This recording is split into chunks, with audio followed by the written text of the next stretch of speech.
ഈ ഭൂമിയെ ക്ലാസ് റൂമിനോട് കൂടെയാണ് ശരിക്കും പറഞ്ഞാൽ നമ്മൾ കമ്പയർ ചെയ്യേണ്ടത്. രാവിലെ 9 മണി മുതൽ 10 മണി വരെ ഒരു പീരീഡാണ്.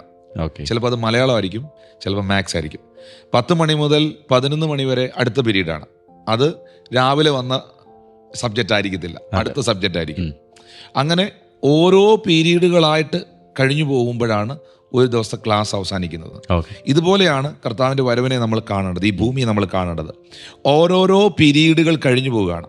നമ്മുടെ അപ്പന്മാരും നമ്മുടെ അപ്പൻ്റെ അപ്പന്മാരും ഒക്കെ പഠിച്ച അനുഭവിച്ച പ്രശ്നങ്ങളിലൂടെ അല്ല നമ്മൾ പോയിക്കൊണ്ടിരിക്കുന്നത്.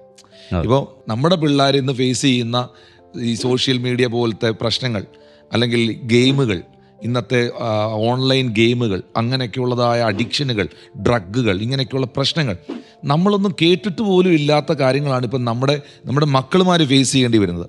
എന്നാൽ നമ്മൾ ഫേസ് ചെയ്തതല്ല നമ്മുടെ അപ്പന്മാർ ഫേസ് ചെയ്ത പ്രശ്നങ്ങൾ, അല്ലേ?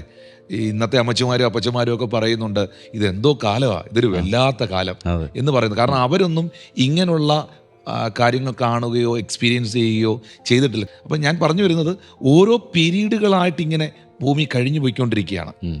എന്നാൽ ഈ 2025 ജീവിക്കുന്ന നമ്മൾ ഓരോരുത്തരും ഒരു ലാസ്റ്റ് പീരീഡിലേക്ക് വന്നിരിക്കുകയാണ്. ഇപ്പൊ ലാസ്റ്റ് പീരീഡിന്റെ പ്രത്യേകത എന്താ? ലാസ്റ്റ് പീരീഡിന്റെ പ്രത്യേകത, നമുക്ക് ഏറ്റവും ഇഷ്ടമുള്ള പീരീഡാണ് ലാസ്റ്റ് പീരീഡ്. ആർക്കായി ലാസ്റ്റ് പീരീഡ് ഏറ്റവും ഇഷ്ടമുള്ളതെന്നറിയാമോ? വീട്ടില് വളരെ സന്തോഷമുള്ള കുട്ടികൾക്കാണ്, അല്ലെ? എനിക്ക് വീട്ടിൽ പോവാം, അവിടെ ചെന്ന് കളിക്കാം, എൻ്റെ അമ്മ എനിക്ക് ഫുഡ് ഉണ്ടാക്കി വെച്ചിട്ടുണ്ട്.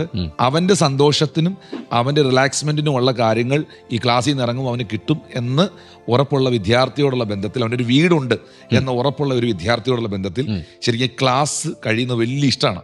അപ്പോൾ വീട്ടിൽ പോകാൻ വേണ്ടി ബാഗെല്ലാം എടുത്ത് ബുക്കെല്ലാം കയറ്റി വെച്ച് ഇതിൻ്റെ സിബും ഒക്കെ ഇട്ട് ഇങ്ങനെ നമ്മൾ സെറ്റായിട്ടിരിക്കും. എന്തിനാണെന്നറിയാമോ? ബെല്ലടി കേൾക്കാൻ.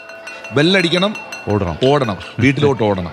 ശരിക്കും പറഞ്ഞാൽ നമ്മളെല്ലാവരും ഈ 2025 ജീവിക്കുന്ന നമ്മളെല്ലാവരും ഒരു ലാസ്റ്റ് പീരീഡിൽ വന്നിരിക്കുകയാണ്, അവസാന പീരീഡ് എന്ന് വെച്ചാൽ. ആ ബെല്ലടി എന്ന് ഞാൻ ഉദ്ദേശിക്കുന്നത്, കർത്താവ് താൻ ഗംഭീരനാദത്തോടും പ്രധാന ദൂതന്റെ ശബ്ദത്തോടും ദൈവത്തിന്റെ കാഹളത്തോടും മധ്യാകാശത്തിൽ വരും.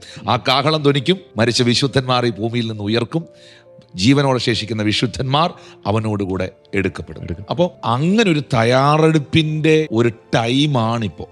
കാരണം വേദപുസ്തകത്തിൽ എഴുതിയിട്ടുണ്ട്, അതിൻ്റെ ദൈവത്തെ എതിരേൽപ്പാൻ ഒരുങ്ങിക്കൊള്ളുക. അതിനൊരു പ്രിപ്പറേഷൻ ആവശ്യമാണ്. ആ കർത്താവിന് വേണ്ടി ഒരുങ്ങി നിൽക്കുന്ന, പ്രിപ്പയർഡായിട്ട് നിൽക്കുന്നവരെ ചേർക്കാൻ വേണ്ടി തന്നെയാണ് യേശു കർത്താവ് വേഗത്തിൽ മടങ്ങി വരുന്നത്.